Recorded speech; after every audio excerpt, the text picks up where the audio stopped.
ઉધના વિસ્તારમાં પીએમ આવાસમાં ઘર અપાવવાના નામે 77 જેટલા ગરીબો સાથે ઠગાઈ આશરે ભાગી છૂટેલો ઠગ સુરત આવતા જ ઉધના પોલીસના હાથે ઝડપાયો હતો। ભોગ બનનાર મૂળ ઓડિશાવાસીઓના 12.60 લાખનો ચૂનો ચોપડ્યો હતો।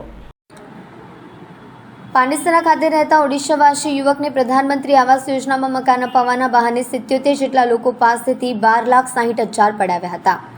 બાદમાં મકાન કે પૈસા પણ પરત ન આપતા તેની સામે ઉધના પોલીસમાં ઠગાઈની ફરિયાદ નોંધાવવામાં આવી હતી। અમરોલીના કોસાડ આવાસમાં રહેતા 62 વર્ષીય પંચનાથ મહાદેવ પ્રધાનને તેમના એક મિત્રએ જણાવ્યું હતું કે ઓડિશાના ઉપેન્દ્ર ઉર્ફે હરિઓમ જુરિયા બિસોઈ આપણા લોકોને પ્રધાનમંત્રી આવાસ આપવાનું કામ કરે છે, જેથી પંચનાથ વર્ષ 2013માં ઉપેન્દ્રને મળવા તેની ઉધના 3 રસ્તા ખાતે ઓફિસે ગયો હતો। ઓફિસમાં પંચનાથે પોતે પ્રધાનમંત્રી આવાસના મકાન અપાવવાનું કામ કરતો હોવાનું કહ્યું હતું અને મકાનનું ફોર્મ ભરવા માટે 10,000 એડવાન્સ ફી લેતો હોવાનું કહ્યું હતું। બાકીની રકમ મકાન મળ્યા બાદ લેશે તેવું પંચનાથને જણાવ્યું હતું। પંચનાથે તેની અને તેની દીકરીના નામે આવાસમાં મકાન લેવા ઉપેન્દ્રને 20,000 રૂપિયા આપ્યા હતા। બાદમાં પંચનાથે તેના સંબંધીઓને પણ આ બાબતે વાત કરતા તેમણે પણ પ્રધાનમંત્રી આવાસના મકાન લેવા ઉપેન્દ્રને બુકિંગ પેટે રૂપિયા આપ્યા હતા। આરોપીઓ ઉધના ખાતેની ઓફિસે 78 જેટલા લોકો પાસે પ્રધાનમંત્રી આવાસના નામે 12,60,000 ખંખેરી લીધા હતા। બાદમાં મકાન કે પૈસા ન આપી ઠગાઈ કરતા તેની સામે ઉધના પોલીસમાં ફરિયાદ દાખલ કરાઈ છે।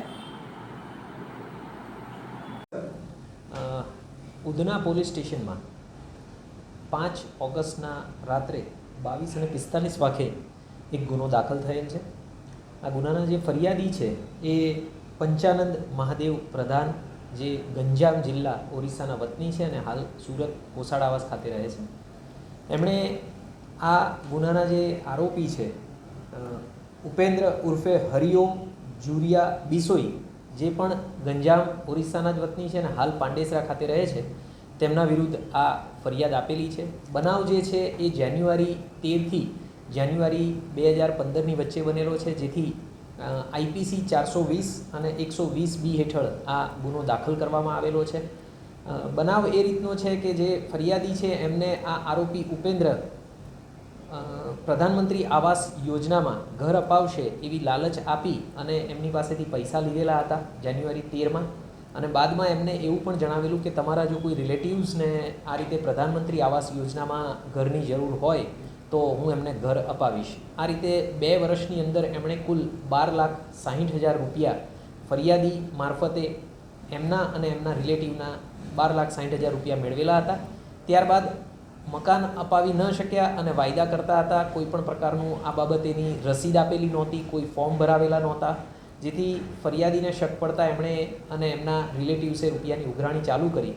એટલે બાદમાં 2021માં આ બાબતની અરજી આપવામાં આવી। અરજીના સંદર્ભે જ્યારે આરોપીને બોલાવવામાં આવ્યો ત્યારે એણે 6 માસની અંદર આ રૂપિયા પરત કરી દેવાનું વચન આપ્યું લેખિતમાં, અને બાદમાં પણ રૂપિયા ન પરત કરતા ફરિયાદીની ફરિયાદના આધારે આ ગુનો રજીસ્ટર કરવામાં આવેલો છે। હાલે આ જે ઉપેન્દ્ર ઉર્ફે હરિઓમ જુરિયા બિસોઈ જે આરોપી છે એને ગઈકાલે તારીખ 6 ઓગસ્ટના સાંજે અરેસ્ટ કરી લેવામાં આવેલો છે અને હાલમાં એની પૂછપરછ ચાલુમાં છે।